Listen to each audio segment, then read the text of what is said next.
Welcome in to the latest episode of that SEC podcast. I'm your host, Michael Bratton. I go by SEC Mike on Twitter, and I'm joined as always by my cousin Shane, who goes by Big Orange Vols on Twitter. What are you up to, you big Tennessee homer? Hey, buddy, what's going on? Oh man, I know this is only day 3 of the video, but I'm struggling here to remember to keep looking at the dang camera. You know what? No, I don't know what that's like, Mike. Still recording in my mom's basement. No, I'm just kidding. No, I can't imagine. Hey, man, great content, man. I love it. I've watched every second of the videos you posted. Had a great interview yesterday, but yeah, man, I'm loving this. It's new. It's getting a little hard to get used to, but you're doing great, man. Well, it's like I said on the last episode, Shane. I'm still in, I'm not in mid-season form. I'm in camp mode. I'm trying to get my reps up, getting ready for this college football season, but I have been blown away by just the response and the support, and everybody seems to be loving it too. So if you haven't already, now's a perfect time to hit us up on the YouTube channel. It's just that SEC podcast on YouTube, and check us out and give us feedback of what you think about video podcasts. That's right, man. Camp, man. We're just trying not to get injured here, you know. And my favorite thing about going to this format, Shane, now when we play these clips, like we're about to get to Jacquez Jones, of course, the Kentucky linebacker, former Ole Miss linebacker. Now that we play these, we can show them at the same time. So, he's lost a little bit of weight since he's joined the team there in Lexington. Let's kick it over to Jacquez Jones. COVID year messed me up. In Mississippi, they got good gas station food. So the fried chicken, it was cheap. So I think that really messed me up. But now I'm around 228, so what I played in my sophomore year, and I feel great. All right, Shane, I think we can all relate to gaining some weight during the COVID, could we? Oh, man, I love it. Is that Mississippi's motto? Just the home of great gas station food? Hey, one of the many things, that is one of the most outstanding things from that state for sure. Anytime I'm driving through, I'm not going to Cracker Barrel, all due respect. I'm going to the gas station. You know what? That's right, man. You got to be careful which one you go to, too, though. But if it's loaded up and it takes a while to get your order in, you're at the right spot. Well, that's not the only clip that I really wanted to play here, Shane. I don't know if you caught this or not, but one of your favorites, this guy loves to, seems like he's teasing Vol Nation every opportunity he gets. I know. But there in Oxford, Lane Kiffin, what was he playing on the practice field? Let's check it out.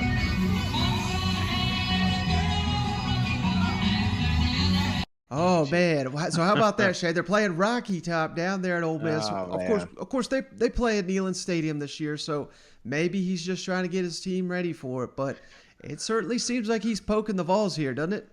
Oh, just another troll job by the old Lane Kiffin. That's what this is. And, he sent out a cryptic tweet out earlier. Did you see that one? Michael Thomas sent out a tweet earlier, and it says, "They tried to damage your reputation. You saved theirs by not telling your side of the story." And then Kiffin's like, 1,000,000% at underline. So it makes you wonder, who's he talking about there? You think Saban there, or you think that was a Tennessee thing? Because now we got the Rocky Top playing. I don't know. Maybe I'm reading into it, but it just seemed a little cryptic there in Lane, trying to decipher Kiffin's tweets, It's a job in itself sometimes. No. Not as bad as the Pirate, but it's up there. Well, one of the best, it certainly seems like the Ole Miss, whoever's running that social media account for the official football team, we're going to get to that in just a second, because if you missed it, Shane, we don't get too concerned about the, preseason polls and the coaches poll each week, but I did want to share that, they have released the official preseason coaches poll here, Shane. Okay. We got Alabama, number 1. Uh-huh. Georgia, number 5. Texas A&M. Wait a minute. Georgia at 5? Yes, sir. Who the hell they got at 2, 3, and 4?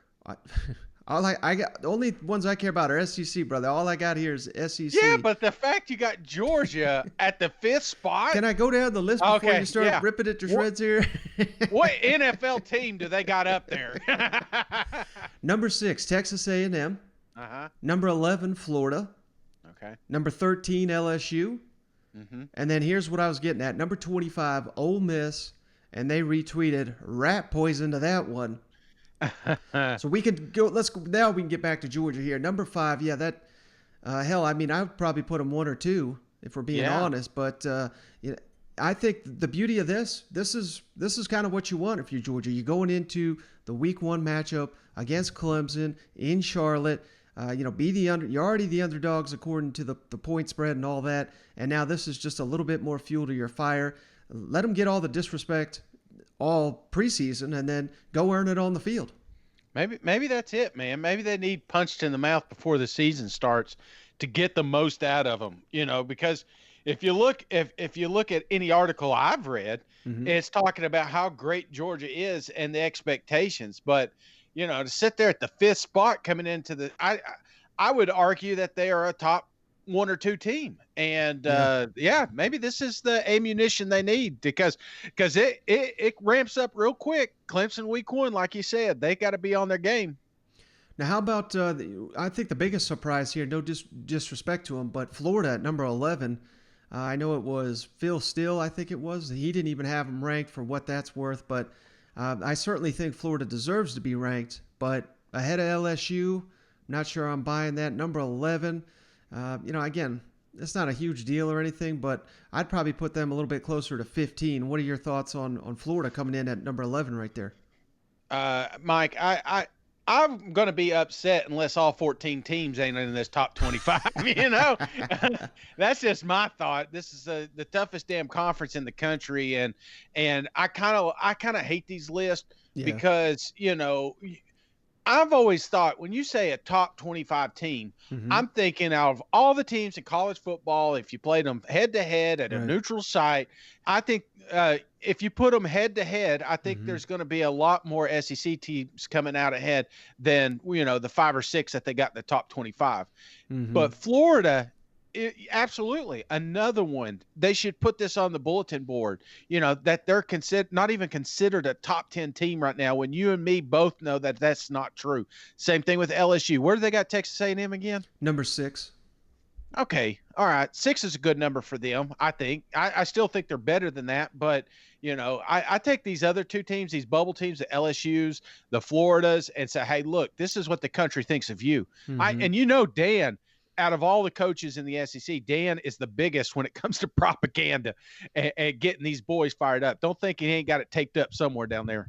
Now, in the others receiving votes category, we got several other SEC teams. So they're not quite ranked, but they're just right outside the edge there. We got Auburn at 29, Kentucky 37, Missouri 41, Arkansas 52, and Mississippi State 54. So the entire SEC West probably should be hovering around, the top 30 in the country, but at least they all get respect here. And I thought the funniest reaction when I shared this on Twitter, Shane, let's give this guy some credit, throw up his tweet, but Joey Freshwater, he responded with Tennessee, South Carolina, and Vanderbilt just being sad that they're not included. Mike, I'm gonna be honest with you. Before you brought up this others receiving vote, as you were talking, I was wondering. I wonder if he has the others receiving vote. If my team made it and we haven't, so it's us, South Carolina, and Vandy at the bottom, right? Yes, so sir. We're outside 52, whatever. Yeah, stupid list. But I certainly think Kentucky, top 37, that's disrespectful. They should be a lot higher. Then Arkansas, Mississippi State, I can make the case, both of them right there in that top 25 range as well. And, it's very easy to look at their records from last season, but again, all SEC slate, 10-game schedule. Mississippi State had a losing record. What'd they do? They beat a ranked team in the bowl game.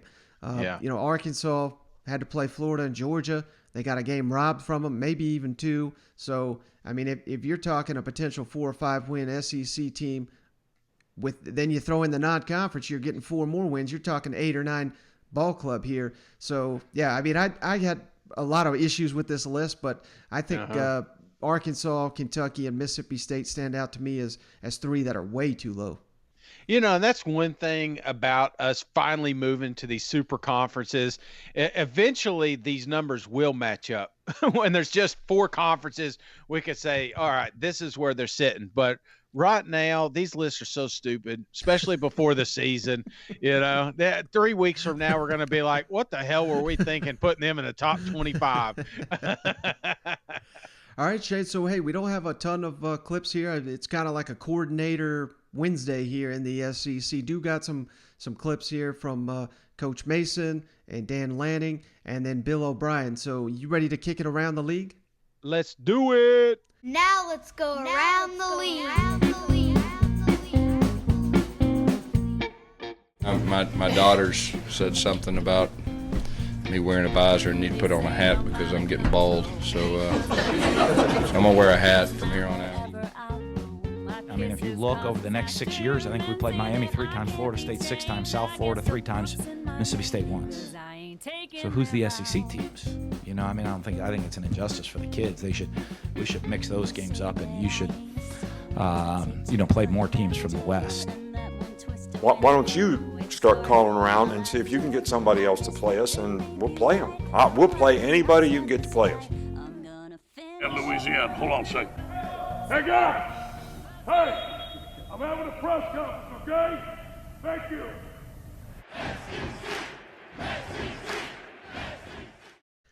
All right, so just starting here at Auburn, because that was kind of the big news here in the SEC. When you and I spoke last, Shane, we talked about senior defensive lineman Tyrone Truesdell. They have announced, they've confirmed it. He's no longer on the team. He was a super senior comeback for, extra senior year, if you will, projected to start on that defensive line. So that's a pretty big blow there for Auburn. But, kind of as you noted, that's tends to happen with these first-year coaches. Right. I'm not saying they ran him off or anything like that, because I certainly don't think a player of his caliber you run off, but maybe just for whatever reason just didn't mesh with the coaching staff. Or I know he just graduated on Saturday, so I'm sure that was part of his decision to come back. And this may not be the last we hear from him. He, now that he's a graduate transfer, he could potentially walk on anywhere else and play football. But just wanted to make that little note. Real quick on that note, can he play this year, or is he out this year? It's like, because you mentioned like a graduate transfer. Now he's got his degree. I mean, he can just go anywhere. He doesn't have to sit out, right? I believe so. So that's the uniqueness of getting that undergraduate degree. You can just, there's no waiver. There never has been in the last 5, 6, 7 years. So, I mean, any SEC team looking for help, give Truesdell a call. You know what? Well, is there any places to land an Auburn lineman in the transfer portal? Come on, baby. Come to Knoxville. Yeah, right there. Rodney Garner, his former defensive line coach. That's right. I would not be stunned. I'm just pure speculating here, but I would not be stunned if Tennessee picks up that call. They could use all the defensive linemen they could get. But speaking of Derek Mason, Shane, this is something that we highlighted in the spring, and I thought this was one of the first indications that I really was liking the new coaching staff at Auburn, because we have moved J.J. Pegues to the defensive line. So maybe he's a natural guy that takes over this spot. I'm not suggesting he's going to be a day one starter, but maybe by the end of the season, after playing tight end last year, it was always fun to see him get a catch or carry or whatever the hell they were trying to get 6 yards and making it look funny. But yeah, you could tell just how big and fast and his moves for that size. If he were to play defensive line, he's got a Sunday future. So let's kick it over to Derek Mason. Talks about J.J. Pegues and how that transition's coming along. And he also talks about Donovan Kauffman, who he got to coach at Vanderbilt and now has followed him down to Auburn. Derek, Donovan Kauffman is a guy that ended up following you from Vandy to Auburn. What's your relationship like with him? And then what have you seen out of him this summer and this fall that would make you, what would you expect out of him this season? Yeah, Christian. Donovan and I, have been close for a while. I think it starts with the recruiting process, right? Okay, you go through the recruiting process, and obviously I became close with him and his family, and they trusted like the idea that I've always talked about. I think in recruiting, it's always about as a coach and as a program, can you give a better product back to parents than the one they drop off? And his parents felt that way about his time.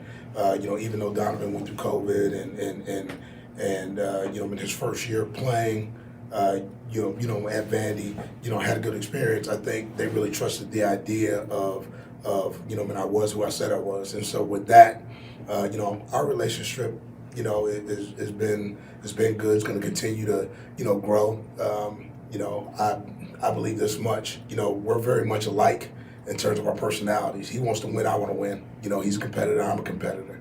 And I think that's what's shown up for him every day. There's not a drill that he's in that he's not competing, with Smoke or by Darius or, Ladarius Tennyson or Geis. I mean, it's a competitive group, man, but he's an alpha competitor. And, he actually competes more than he speaks. So what it comes down to is that, he's a worker. And those are the type of guys that you want to be around.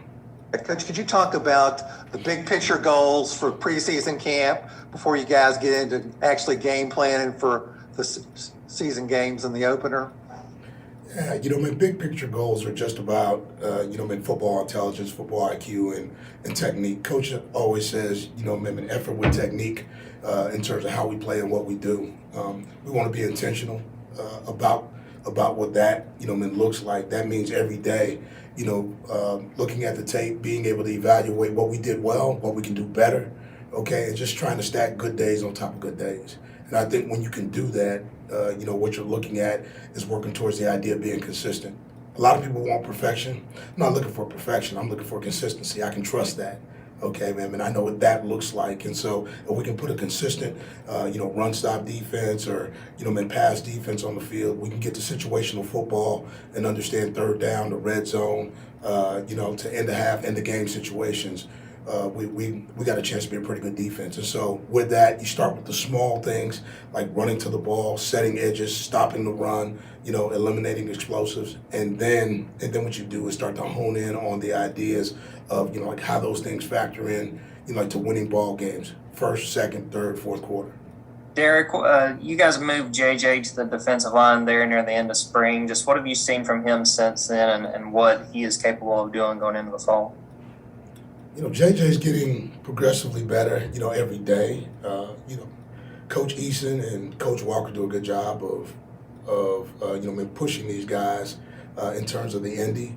I think, it's a process. And so, like, for him, just challenge him every day, to be his best self and, not getting frustrated, like if it doesn't go exactly the way he wants it to go that day. I think JJ, is a guy who's extremely athletic and talented and, he wants to do everything right. And so, as you're learning, okay, like sometimes that can be a frustrating process, but I think for him, it's been, he's picked it up fast, he's getting better every day, and like the nuances are about repetition. So like for him, the more reps he's taking, the better he gets. It's just good to see, like this big, explosive, strong, and extremely athletic guy, up front because, when you watch him in one-on-ones or when you watch him in 9-on-7, he can move the line of scrimmage, he can move laterally, and I just like the temperament that he's shown, since he's come back from offense to defense. All right, Shane, so I don't know about you, but hearing Coach Mason brought me back to his old Vandy days and played his clips on here. But, if nothing else, I think we got confidence here at Auburn that, the defense is going to play about as well as they possibly can with Derek Mason calling the shots down there because there's not hardly anyone better they could have hired to run this defense on the Plains, don't you think? Mike, two things here. For starters, before we get too far, don't think for one moment that Gary Danielson is not going to mention something about JJ playing tight end when he gets his first tackle. It's going to be 15 minutes of, hey, let's roll that tape, from last year. That's exactly what's going to happen. Now, on the second part, I want to tell you, there's a little pep. There's a little feistiness coming out of Coach Mason here, you know. I thought he was a little bit of doom and gloom when he was with Vandy last season. But could you imagine leaving Nashville, coming down here to the Plains, and looking in that room and say, oh, Popo, why, hello, Smoke, hey, come here, buddy. I mean, oh, yeah. the kid, he just got a raise, if you ask me. He's got new toys to play with. So Mason's going to have them boys ready, and I love it because he's a fun coach. He is a player's coach. You've talked to some players that's been with him in the past. I bet these guys come out, you know, they're cleaning house. But clearly that's happening behind the scenes, but I think you're going to have the best product out there in Auburn when the season starts. Yeah, and just that little cherry on the top is Donovan Kauffman. You're taking maybe Vanderbilt's best defensive player, and he transfers down there with you. So, I mean, that just speaks to what you're saying right there. Coincidence? I think not. Well, staying in the state of Alabama, Shane, let's kick it on down to Tuscaloosa, where, hey, I got bad news for the rest of the SEC because I'm starting to buy into old Bill O'Brien. I don't know about you, Shane, but, you know, of course, he's the big question. I don't want to say question mark, but just the storyline heading into the season. How does he adapt after being in the NFL for so long? And, you know, it's been several years since he's been in the college game. How do they adjust after having Steve Sarkisian, who, you know, you may have concerns about him being a head coach, but he was just so damn good as an offensive play caller last year.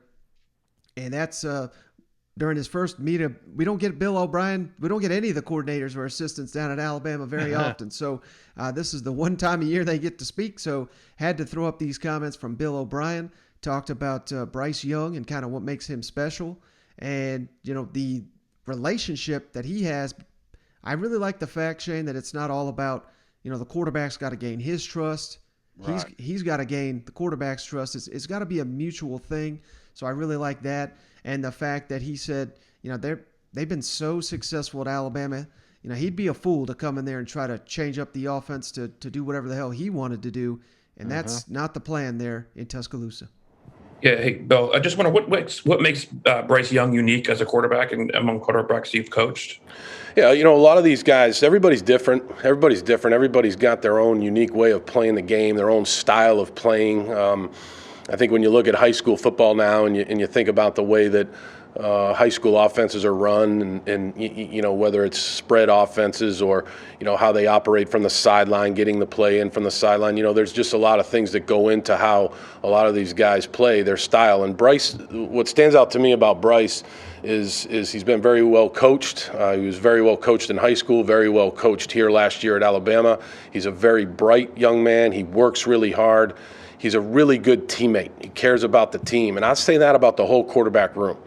You know, when you talk about the whole room, Paul Tyson, Jalen Milroe, Braxton Barker, and Stone Hollenbeck, it's a really good room. They care about the team. They all understand their roles on the team and what they have to do individually to get better, to help the team get better. And it's been fun to coach that room.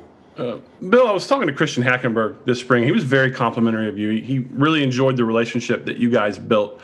He said that to be successful, to play for you, there's got to be a level of trust between you and the quarterback. What goes into that, and how do these quarterbacks start earning your trust? Yeah, I appreciate Hack saying those things. You know, Hack was a very special player to coach for me while I was at Penn State. You know, I think the quarterback position, the way it's evolved over time, it's really a coach on the field, and that's the way it's been here at Alabama and Alabama's offense, and that's the offense we're running. We're running Alabama's offense, and the quarterback, you know, he has to be very well prepared from practice to practice, from meeting to meeting, and then quite obviously in the games, because there's going to be a lot of things with all the multiplicity that you see on defense these days, and especially from our defense every single day.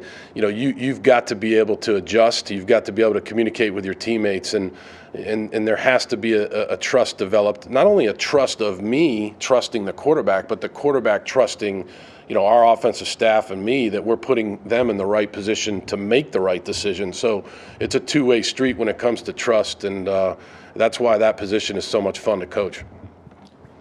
Bill, since you've been there, what have you learned about the evolution of the Alabama offense? Like, what looked familiar, what maybe wasn't, and how are you hoping to add to it? Yeah, I think that Coach Saban made a good point a couple weeks ago about that at the SEC Media Days, and he's talked to me about that a little bit, at how it has evolved over time and how each coordinator's put their own touch on it. But at the end of the day, it's the Alabama offense, and when they went from more of a pro style to more of a spread style, and when Coach Kiffin was here, and then obviously Coach Loxley and Coach Dayball, and obviously last year Coach Sarkisian, it's evolved over time with all these great offensive minds that have been here. Every year is different. I think in the end it comes down to who your players are, what can they do best, who your quarterback is, what can he do best, and what's best for the team. So no year is like any other year. So this year will be very different than any other year, and that's just the way it is in football. It's the way it's always been in my career, and these guys are working hard every single day to try to improve.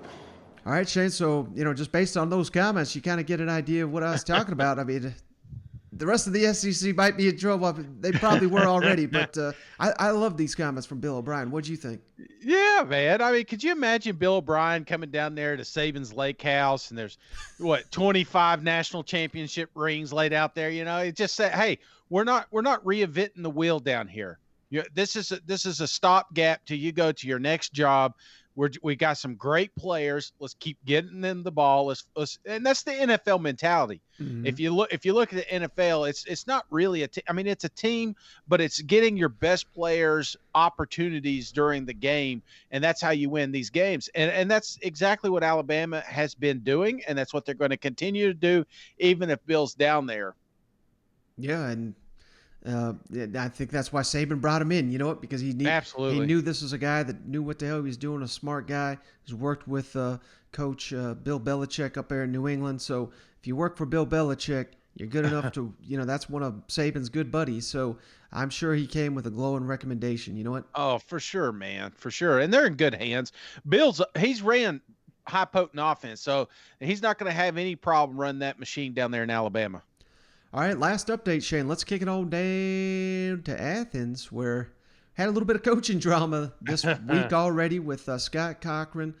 Still, unclear exactly what in the world is going on there. Just said he needed to step away with his mental health. So, hope everything's well with him. But that left an opening, and Will Muschamp stepped right on in and is taking charge down there. So it's pretty wild that on the Georgia coaching staff, we got Kirby Smart, we got Muschamp, and we got Dan Lanning, three of the top minds in recent SEC history on the defensive side of the ball. And they all have coordinator experience. Two of them got head coaching experience. Two of them played together. So it's kind of, I don't want to say Dan Lanning's in a weird spot, but he might be in a little bit of a weird spot, Shay, because Kirby's old buddy is in town, and not only was he an analyst overseeing basically what Dan Lanning was doing, now he's working under him. So I don't know. What do you make of that dynamic down there?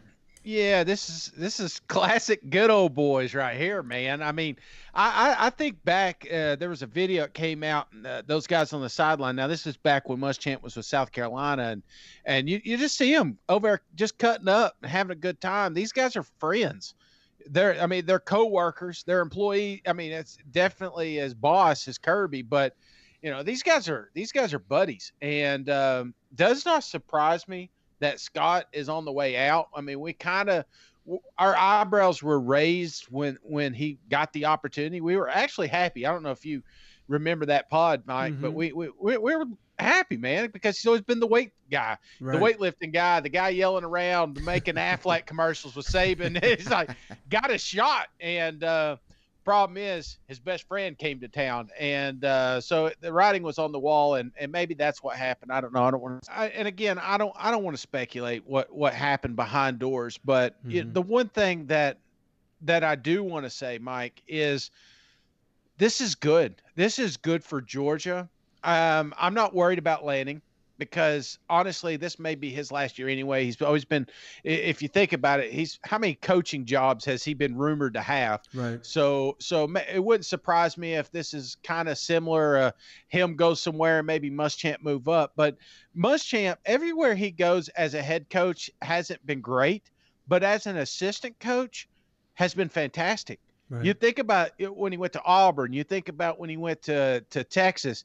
Hell, even when he was down there with LSU with Nick Saban, the defense got better. So as a Georgia fan, I'm extremely pumped up that he's more involved with the defense. So I think this is a good thing for the Georgia Bulldogs. Now, one thing Dan Lanning was also asked about, in addition to Will Muschamp joining the staff, but on the pass defense, because Georgia has been just so damn good stopping the run. But, when I think about it in recent, specifically last season, but, Alabama torched them, Florida torched them, and now they got a completely rebuilt secondary there with all the corners gone from last season, and they're going into a season facing Clemson, who's got a touted quarterback. And I don't know if you heard this news, Shane, but Clemson's outstanding receiver, Justin Ross, he's officially cleared. He's ready to go. He missed all last season, and that's the guy that torched Alabama in the national championship game. So, man, they have got a tall task in front of them right out the gate with, they had added plenty of transfers. They've been signing 5 stars the last couple of years. So they've got the talent. Now it's on Dan Lanning and this coaching staff to really improve upon this pass defense right out the gate. Dan, I wanted to ask about pass defense going forward. It's obviously, you look at the NFL draft, not a talent issue last couple of years. Your all's run defense 1-2 in the country your first 2 years as coordinator. Pass defense, is there anything you can do at this point? Have you spent the greater part of the last offseason trying to figure this out? And obviously you don't want to tell Clemson whether you've concocted a magic formula, but where are you in trying to figure out how to navigate this?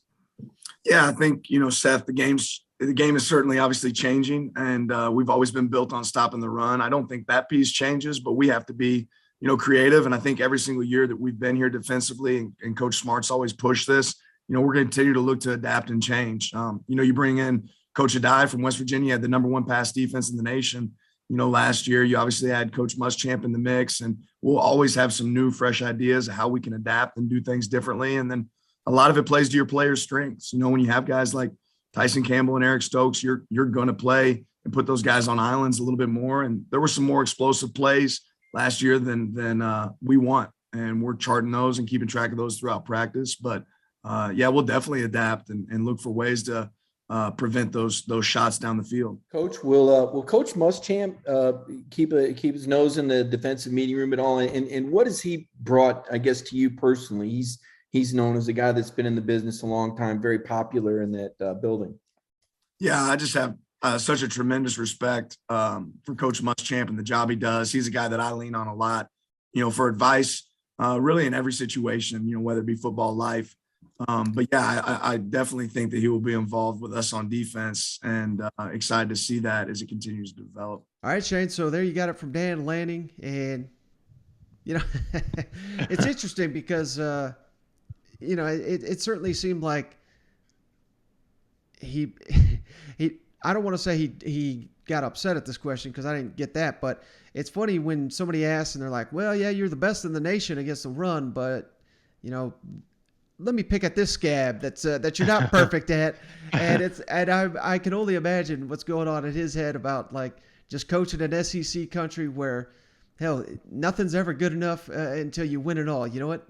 Yeah, it isn't. And then when you get so close to the sun, you know what I'm saying? It's like they really got to nitpick here when they're trying to find flaws in your program. And obviously some of those reared their head last year, clearly toward the tail end of the season, actually the beginning of the season. Mm-hmm. And I thought that defense was hitting on all cylinders out of the gate, and they just kind of drifted a little bit toward the tail end. So I don't know.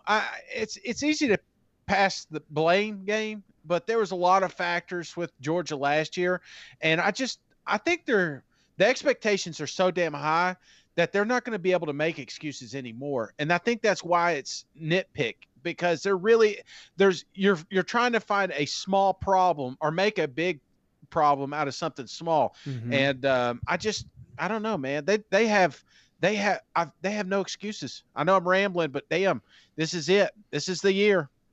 Yeah, and you even made me, I don't know why I just flashed back to this game. Sorry to bring it up for you, but when they played Tennessee, remember Jerry Garantano, he did have like basically 2 perfect passes to, who was it? I think it was Brandon Johnson who came down with both, and Tennessee jumped out to the lead, and maybe you sit there and say, well, what the hell's wrong with Georgia's secondary? But, there is no defense for the perfect pass. And and if you remember, outside of those 2 passes, it was like nothing doing all day long, So, maybe we're making a little bit too much out of Georgia's secondary, kind of getting toasted last year. You've been golfing with me before, right? Oh, yeah. I mean, we've gone 18 holes, and out of 18 holes, I may have hit 1 to 2 good drives. That doesn't make me a great golfer. I was just lucky 2 out of the 18 times. So that's what happened to Georgia. I mean, you think about that game. It started with the fumble over the head. I mean, like the gods were giving us a chance. Yeah, so we don't need to talk about that game anymore. All right, Jay. Well, I think that's a perfect place to jump off here. And, unless you got anything else before we hop off the line. No, man, it's just good to hear content. And I will say that it's for the longest time we were doing our list and whatnot. It's so good to hear these assistant coaches come out, talk about actual material and these players, and you're watching your team. You're watching your team grow right now, and I'm just excited. How many days away are we? As of right now, we're 24 days away, and that's from the first Saturday. So we're really only 22 days away from Tennessee kicking off. That's 3 weeks, Mike. 3 weeks we're going to have kickoff. I'm freaking excited. I watched the Pro Bowl. I watched did you even discuss my boy Peyton Manning? No, but I got the helmet right here with Peyton's signature, so that's just kind of my way of honoring that. Yeah, I saw it getting Archie up there and everything. It was great. Did you see what Eli tweeted out? No, what was that? During the time he was talking about him and his daughter went golfing or something like that, and they won some little competition, but they didn't want to tell Peyton and ruin his big day. But the Manning family, they just keep winning. So I thought that was fantastic. It's here, man. We got football. I'm pumped up, and hopefully we'll have some more material when we jump on tomorrow. Absolutely. Well, I guess that's going to do it. If you made it this far, as always, give us that 5-star written review on the Apple Podcast app and send that to us over at thatsecpodcast@gmail.com. We'll send you a beer koozie free of charge just for doing that. But that's going to do it. I appreciate you, Shane, for hopping on the line, and I appreciate each and every one of you for hanging out. Catch you on the next one. All right. See you guys. Go Vols.